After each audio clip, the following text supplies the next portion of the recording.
ไอโรเอโรอิโรถูกแล้วสวัสดีครับยินดีต้อนรับเข้าสู่เพจบอร์ดเกมสนุกวันนี้ผมจะมาพาทุกคนไปรู้จักกับเกมอีโรครับโดยที่เกมอีโรเนี่ยเป็นเกมเล็กๆสำหรับ2คนที่ใช้เวลาเล่นไม่นานเลยซึ่งเกมนี้ได้รับการตอบรับอย่างดีเยี่ยมจากทั้งสังคมออนไลน์และเว็บไซต์ Kickstarter ยิ่งไปกว่านั้นนะครับนักออกแบบของเกมอีโรเนี่ยยังเป็นชาวไทยอีกด้วยซึ่งก็เป็นโชคดีของผมอย่างยิ่งที่ได้รับบอร์ดเกมมารีวิวในวันนี้พูดมาถึงขนาดนี้เพื่อนๆกันจะสงสัยสิครับว่าเกมอีโรเนี่ยมันเล่นยังไงว่าแล้วเราก็ไปดูกันเลยดีกว่าครับผมกับเกมอีโรสำหรับภาพรวมของเกมนี้ก็ต้องบอกเลยครับว่าไม่ซับซ้อนเลย โดยที่ในเกม Eero เนี่ยจะมีอุปกรณ์มาให้แค่2ประเภทเท่านั้นนั่นก็คือตัวหมากฝ่ายละ16ชิ้นและทาย2คูณ2จำนวน12แผ่นจุดมุ่งหมายของเกมนี้นั่นก็คือทำยังไงก็ได้ให้ตัวหมากของฝ่ายเราเนี่ยไปเหยียบบนแถวที่อยู่ตรงหน้าของผู้เล่นอีกฝ่ายให้ได้ทันทีที่เราไปเหยียบปุ๊บเนี่ยเราก็จะชนะเกม Eero ไปเลยครับอย่างไรก็ตามถ้าเพื่อนๆสังเกตก็จะเห็นว่าบนแผ่นทายแต่ละแผ่นเนี่ยจะมีสีเขียวฟ้าเหลืองแดงอยู่เช่นเดียวกันกับตัวหมากนะครับโดยที่บนตัวหมากก็จะมีสีเหล่านี้อยู่เช่นกันโดยบางตัวหมากก็อาจจะมี3สีบางตัวหมากก็อาจจะมี2สีซึ่งนี่แหละครับคือส่วนสำคัญของเกม Eero เลยสำหรับวิธีเซตอัพเกมนี้นะครับก็ให้วางทายตามในคลิปเลยครับโดยมีเงื่อนไขเดียวก็คือแถวตรงหน้าของผู้เล่นแต่ละฝ่ายเนี่ยจะต้องมีครบทั้ง4สีฉะนั้นแต่ละฝ่ายก็วางตัวหมากเลยครับไม่ต้องสนเรื่องสีเรื่องอะไรเลยโดยคุณจะต้องเหลือตัวสำรองทั้งหมด4ตัวนะเอาละครับเมื่อเซตอัพเสร็จแล้วผู้เล่นก็จะผลัดกันเล่นไปเรื่อยๆครับโดยในเทิร์นนึงเนี่ยผู้เล่นจะเลือกทำได้1แอคชั่นใน2แอคชั่นแรกก็คือเดินตัวหมากครับโดยที่ให้ดูว่าสีบนตัวหมากของเราเนี่ยมันมีสีอะไรบ้างเราก็จะเดินได้3ช่องตามนั้นอย่างเช่นตัวหมากเนี้ยสีฟ้าชมพูนะครับมันก็เลยเดินได้ช่องชมพูฟ้าทีนี้ในกรณีที่ตัวหมากเราเนี่ยเดินไปทับในช่องที่มีหมากของศัตรูอยู่เนี่ยก็ให้เรากินตัวหมากนั้นไปเลยครับอย่างไรก็ตามเนี่ยเราต้องหยุดเทิร์นของเราไว้นะไม่สามารถเดินต่อได้แล้ว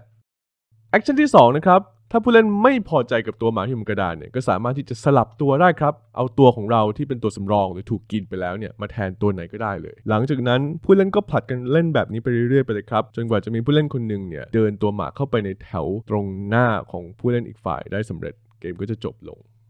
เอาละครับทีนี้ก็มาถึงคำถามสำคัญแล้วว่าผมคิดยังไงกับเกม Eero สำหรับเกมนี้ผมต้องเท้าความไปก่อนนิดนึงนะครับว่านักออกแบบของบอร์ดเกม Eero เนี่ยก็คือคุณคณัฐนะครับซึ่งเป็นชาวไทยโดยที่คุณคณัฐกับภรรยาเนี่ยได้ร่วมมือกันออกแบบเกม Eero ขึ้นมาในช่วงโควิด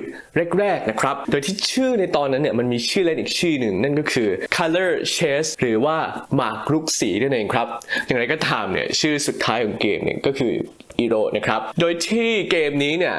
ตอนแรกสุดเลยเนี่ยคุณคณัฐเนี่ยได้นำไอเดียเกี่ยวกับเกมนี้ไปโพสต์บนสังคมออนไลน์ครับก็คือ Reddit นั่นเองปรากฏว่าได้รับการตอบรับอย่างดีเยี่ยมเลยครับจากผู้คนในสังคมออนไลน์ทั้งหลายทำให้ต่อมาเนี่ยคุณคณัฐก็ตัดสินใจที่จะนำเกมนี้เนี่ยมาเปิดระดมทุนในเว็บไซต์ Kickstarter โดยที่สุดท้ายเนี่ยโปรเจกต์ก็ผ่านไปได้ด้วยดีนะครับและก็ใกล้ที่จะเริ่มจัดส่งถึงมือผู้เล่นเร็วๆนี้แล้วก็ต้องขอแสดงความยินดีกับคุณคณัฐและภรรยาด้วยนะครับเอาล่ะทีนี้เนี่ยมาถึงความคิดเห็นของผมกันบ้างและว่าผมเนี่ยคิดยังไงบ้างกับเกม Eero นี้นะครับต้องบอกก่อนเลยว่าโดยปกติแล้วเนี่ยผมจะมี2เกณฑ์ครับผมในการพิจารณาว่าผมชอบเกมไหนหรือไม่เกณฑ์แรกก็คือ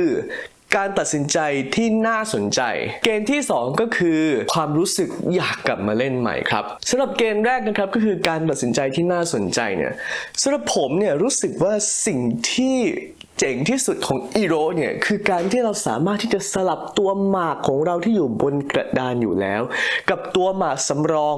หรือตัวหมากที่ถูกกินไปแล้วของเราได้ครับเพราะมันเปิดให้มีตัวเลือกและมีทางเลือกในการวางแผนต่างๆมากมายเลยบางครั้งเนี่ยผมอาจจะไม่อยากกินตัวหมากบางตัวของผู้เล่นอีกฝ่ายก็ได้เพราะว่าถ้าเกิดตัวหมากนั้นถูกกินเนี่ยเขาจะสามารถที่จะสลับตัวหมากนั้นไปไว้ในจุดที่เป็นจุดยุทธศาสตร์เลย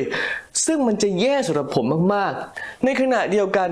บางทีเนี่ยผมอาจจะมีตัวหมากตัวโปรดของผมเลยแต่ผมไม่จำเป็นต้องรักษามันหรือปกป้องไม่ให้มันตายว่าจะเอามันไปลุยเลยถ้าถึงเวลาถ้ามันตายขึ้นมาก็ดีผมจะได้ว้าไปอีกจุดหนึ่งอีกโซนหนึ่งที่มันจะสามารถที่จะ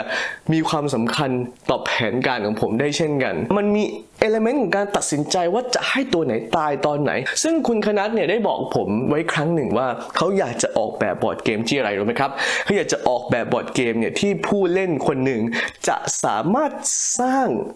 พัซโซลหรือปริศนาให้ผู้เล่นฝ่ายตรงข้ามได้โดยใช้เวลานิดเดียวในการ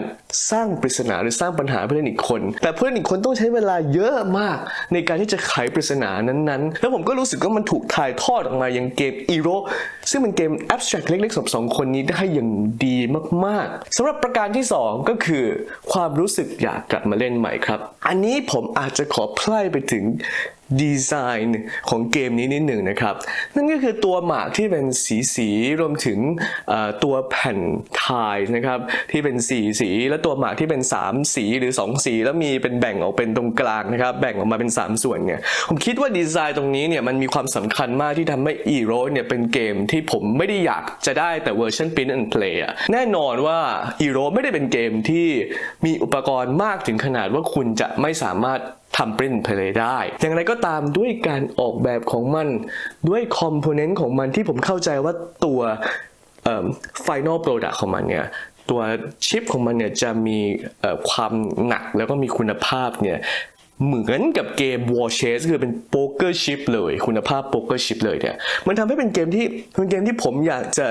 วางไว้ในบ้านผมอะวางตั้งไว้เลยแล้วก็เมื่อมีแขกเข้ามาในบ้านเนี่ยเขาจะเห็นว่ามีเกมนี้วางอยู่ก็จะถามผมว่านี่คืออะไรผมจะบอกนี่คือบอร์ดเกม Eero เกม abstract สำหรับ2คนที่ใช้เวลาสอนไม่นานและใช้เวลาเล่นไม่นานแต่ได้ใช้สมองและความคิดอย่างมากรวมถึงทำให้คุณดูดีมีสไตล์เวลาถ่ายรูปลง Instagram เนี่ยผมจะบอกเขาอย่างนี้เลยเพราะว่าเกมเนี้ยทั้งการออกแบบในตัวเกมแล้วก็ตัวออกแบบทางเรื่องของงานศิลป์เนี่ยมันทำออกมาได้เหมือนผมถ้าเดินเข้าไปในหอศิลป์แล้วผมเห็นอันนี้วางอยู่บนแท่นบนเสาอ่ะเหมือนเป็นผลงานศิลปะชิ้นหนึ่งเนี่ยผมก็จะไม่สงสัยนะครับเพราะว่าไอ้สีต่างๆหรือว่าความมินิมอลของมันเนี่ยทำให้มันเป็นเกมที่ผมรู้สึกอยากจะมีไว้สักกล่องอ่ะอยากจะมีไว้สักกล่องวางตั้งไว้ที่บ้านตั้งโชว์ก็ได้อะให้มีใครเดินเข้ามาผมจะบอกเลยว่านี่คือเกมของผมที่เป็นเหมือนกับว่าทำให้ผมเป็นเหมือนกับของสะสมชิ้นหนึ่งของผมอะครับถ้าเกิดมีคนที่อาจจะไม่เล่นบอร์ดเกมมาก่อนผมก็อยากจะเอาอีโร่นี่แหละไปเสนอให้เขาเลยว่าเฮ้ยมาเล่นบอร์ดเกมไหมบอร์ดเกมคืออะไรล่ะนี่ไงบอร์ดเกมอีโร่เกมสำหรับ2คนที่เล่นง่ายๆแล้วก็ดูดีทำให้คุณดูดีด้วยดังนั้นเนี่ยอีโร่จึงเป็นเกมที่ผมอยากจะหยิบมาเล่นอีกไม่ว่าจะเป็นในเรื่องของความสนุกของมันซึ่งผมได้พูดไปแล้วในเรื่องของการตัดสินใจนะครับเรื่องการตัดสินใจที่น่าสนใจแต่อย่างเรื่องของงานศิลป์เรื่องของความรู้สึกเรื่องของ feeling ในการเล่นเนี่ยในการหยิบมันมาเล่นเนี่ยก็ทำให้ผมอยากจะกลับมาค้นหามันอีกครั้งอยากจะกลับมาใช้เวลาช่วงบ่ายจิบน้ำชาจิบกาแฟชวนคุยกับคนแปลกหน้าเพราะกูเล่นอีโร่ไปด้วยเช่นกันดังนั้นเนี่ยอีโร่จึงค่อนข้างตอบโจทย์ของผมทั้งสองpillars หรือว่า2เกณฑ์เนี่ยนะแต่นะครับก็ต้องพูดตรงๆว่าEeroไม่ใช่เกมที่ผมเล่นแล้วจะรู้สึกเสพติดถึงขนาดว่ากระดานแรกกระดาน2กระดานถัดไปกระดาน3กระดาน4กระดาน5อะไรขนาดนั้นมันเป็นเกมที่ผมรู้สึกว่าผมหยิบมาเล่นสักรอบ2รอบวันนี้ก็พอแล้วนะแล้วเว้นไปก่อนแล้วกันแล้วเดี๋ยวค่อยมาเล่นกันใหม่คือมันไม่ใช่เกมที่จะว่ายังไงดีล่ะมันไม่ใช่เกมที่ผมรู้สึกว่าต้องการที่จะซ้ำสุดๆขนาดนั้นติดกันอะไรแบบนั้นไม่ได้ก่อให้เกิดความรู้สึกแบบนั้นกับผมอันนี้ผมต้องพูดตรงๆนะคือผมรู้สึกอยากมีมันไว้และอยากหยิบมันเล่นเป็นบางโอกาสแต่ไอ้แบบเสพติดถึงขนาดเล่นซ้ำกระดานเนี่ยผมอาจจะไม่ได้รู้สึกถึงขนาดนั้นนะดังนั้นถ้าคุณ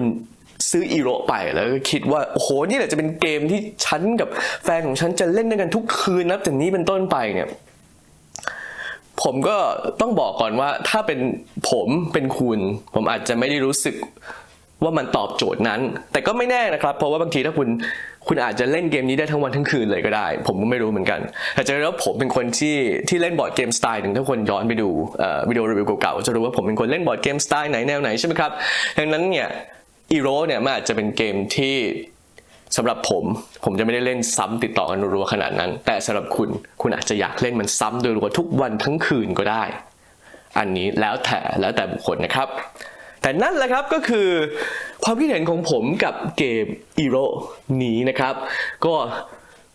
ต้องบอกเลยว่าดีใจมากที่คุณคณัฐนะครับให้โอกาสเพจบอร์ดเกมสนุกมารีวิวตัวโปรโตไทป์ของเกมนะครับซึ่งมีอยู่แค่กล่องเดียวตอนนี้เนี่ยผมก็กังวลเลยว่าจะไปทำกล่องนั้นเสียหายเลยหรือเปล่านะครับก็ดีใจมากจริงที่รับโอกาสนี้แล้วก็ขอบคุณเพื่อนๆนะครับที่ติดตามมาจนจบงั้นถ้าใครสนใจเนี่ยให้ติดต่อไปทางเพจของคุณคณัฐที่ผมจะใส่ไว้ในลิงก์ YouTube ด้านล่างเลยนะครับวันนี้ผมขอบคุณมากๆจริงนะครับขอบคุณอีกครั้งจริงที่ติดตามกันมาจนจบก็หวังว่าจะได้เจอกับเพื่อนๆอีกในคลิปหน้านะครับถ้าเกิดมีข้อเสนอแนะข้อติชมอะไรเนี่ยก็คอมเมนต์ข้างล่างได้เลยนะครับจะบอกว่าผมแบบขี้เก๊กเกินไปหรือว่าผมแบบขี้แอคอะไรเกินไปหน่อยเนี่ยพิมพ์บอกได้เลยนะครับผมจะนำไปปรับปรุงในวิดีโอต่อๆไปวันนี้ก็ต้องขอบคุณทุกคนมากๆเลยครับสวัสดีครับผม